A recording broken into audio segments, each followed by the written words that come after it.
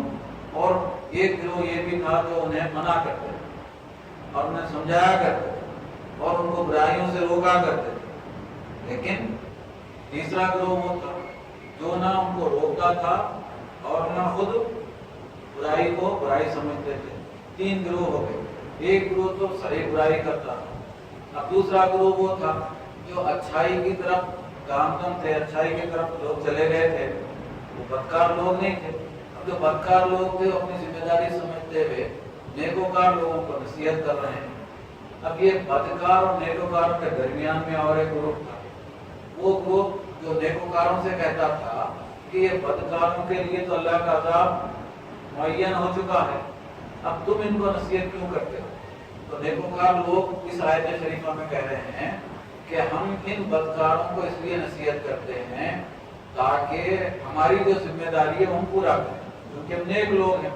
نیک لوگوں کی ذمہ داری ہے کہ برے لوگوں کو برائی سے بچائیں، ہم اپنی ذمہ داری پوری کریں۔ تو تین قسم کے گروہ ہو گئے ہیں۔ ایک گروہ کون سا ہے؟ بالکل بدکار ہے۔ دوسرا گروہ کون سا ہے؟ جو نیکوکار ہے۔ تیسرا گروہ کون سا ہے؟ تیسرا گروہ وہ ہے جو نیکوکاروں سے کہہ رہے ہیں کہ تم بدکاروں کو کیوں روک رہے ہو بدکاری سے، کیونکہ وہ بدکاری نہیں کر رہے ہیں، لیکن نیک لوگوں کو بدکار لوگوں کو نصیحت کرنے سے روک رہے ہیں۔ یہ تین گروہ ہو گئے۔ اللہ تبارک تعالیٰ نے ارشاد فرمایا وَلَمَّا نَسُوا مَا ذُكِّرُوا بِهِ أَنجَيْنَا الَّذِينَ يَنْهَوْنَ عَنِ السُّوءِ وَأَخَذْنَا الَّذِينَ ظَلَمُوا بِعَذَابٍ بَئِيسٍ بِمَا كَانُوا يَفْسُقُونَ۔ اللہ تبارک تعالیٰ نے فرمایا کہ وہ لوگ بھول گئے کہ ہم نے ان کو جو بدکاری سے روکتے تھے انہیں تو بچا لیا گیا، اور مگر ان بدکاروں اور ظالموں کو ان بدکاری کی پاداش میں سخت عذاب دے دیا۔ جو نیکوکار لوگ تھے ان کو اللہ تعالیٰ نے فرمایا کہ ان کی نیکوکاری کی وجہ سے اور بروں کو روکنے کی وجہ سے ہم نے تو ان کو بچا لیا، اور جو دو باقی کے گروہ رہتے تھے اللہ تعالیٰ نے فرمایا کہ ہم نے ان کو عذاب میں مبتلا کر دیا۔ فَلَمَّا أَتَوْا عَمَّا نُهُوا عَنْهُ قُلْنَا لَهُمْ كُونُوا قِرَدَةً خَاسِئِينَ۔ یہ بھی واقعہ آپ سن چکے ہیں کہ اللہ تعالیٰ نے ان سے کہا کہ تم سب کے سب سپر ہو جاؤ، تو سب کے سب بدکار جانور ہو گئے، کیونکہ وہ اللہ تعالیٰ کی نافرمانی کیا کرتے تھے، سرکشی کیا کرتے تھے۔ اللہ تعالیٰ نے ارشاد فرمایا قُلْنَا لَهُمْ كُونُوا، ہم نے ان سے کہا کہ قِرَدَةً خَاسِئِينَ، کہ تم سب کے سب ذلیل بندر ہو جاؤ، تو سب کے سب ذلیل بندر ہو گئے۔ اللہ کا ان پر نافرمانوں پر یہ عذاب نازل ہو گیا۔ وَإِذَا رَبُّكُمْ لَيَبْعَثَنَّ عَلَيْهِمْ إِلَى يَوْمِ الْقِيَامَةِ مَن يَسُومُهُمْ سُوءَ الْعَذَابِ، جب آپ کے رب نے دو ٹوک فیصلہ کر دیا، وہ ضرور قیامت تک ان پہ ایسے حاکم پیدا کرے گا جو انہیں سخت اذیتیں دیتے رہیں گے۔ اللہ تعالیٰ کا یہ بھی عذاب ہے کہ سخت ترین حاکم کا مسلط کر دیا جاتا ہے۔ ایک قوم کے گناہوں کی وجہ سے اللہ تعالیٰ سخت حاکموں کو ان پر مسلط کر دیتا ہے، جیسا کہ وہ بدکار گروہوں پر عذاب بھی نازل کیا، اور جو لوگ بچ گئے تھے جو درمیان میں تھے بیچ کے گروہ والے، ان پر اللہ تعالیٰ نے ایسا عذاب نازل کیا کہ ان پر سخت ترین حکومت کرنے والوں کو نازل کر دیا اللہ تعالیٰ۔ یسومہم سوء العذاب، یہ بھی اللہ تعالیٰ کا عذاب ہے، وہ کب تک سخت اذیتیں دینے والے لوگوں کو مسلط کر دیا اللہ تعالیٰ۔ ان ربک لسریع الحساب، اللہ تعالیٰ تم سے بہت جلد سخت ترین حساب لینے والا ہے۔ یہ عذاب ہوا اور حساب بھی لینے والے، اگر تم راہ راست پر نہیں آؤ گے تو اللہ تعالیٰ ہمارے لیے بھی ہے، تمہارے ساتھ بھی ایسا ہو سکتا ہے۔ جب ہو رہا ہے ممکن ہے کہ یہ آیت شریفہ کی روشنی میں ہمارے گناہوں کی وجہ سے اللہ تعالیٰ پر، کیونکہ یہ مسلمہ بات ہے قرآن مجید میں، کئی جگہ مسئلے کو دہرایا قرآن نے کہ تم نیک بن جاؤ، اللہ والے بن جاؤ، راستدار بن جاؤ، حق کو بن جاؤ، اور ایسا مت سمجھو کہ میری عقل بڑی ہے، میں تو یوں لوگوں کو ذریعے دیر میں دھوکہ دے سکتا ہوں، میں یوں جھوٹ بول سکتا ہوں۔ اب تو جھوٹ اتنا عام ہو گیا ہے کہ سچ بولنے والا جھوٹ بولنے والوں کے سامنے شرمانا پڑ رہا، اور لوگ سچ کو سچ نہیں سمجھ رہے، جھوٹ بولتے بولتے ایسی عادت ہو گئی سننے کی کہ سچ سننے کی عادت نہیں رہی اور سچ کو سچ سمجھ نہیں رہے ہیں، اور ان کے جھوٹ بولنے کی عادت ہوگی۔ اب ایسے حالات ہو گئے ہماری بدکاری کی وجہ سے، اللہ اور اس کے رسول کی نافرمانی کی وجہ سے۔ تو اللہ تعالیٰ نے شامل ہے کہ دیکھو ان قوموں پر اللہ تعالیٰ نے ایسے ظالم لوگوں کو مسلط کر دیا ہے جو قیامت تک ان پر مسلط رہیں گے، اور وہ اللہ کا عذاب بن کر ان پر مسلط کر دیے گئے۔ وَإِنَّهُ لَغَفُورٌ رَحِيمٌ، اللہ تعالیٰ بخشنے والا ہے، مہربان ہے۔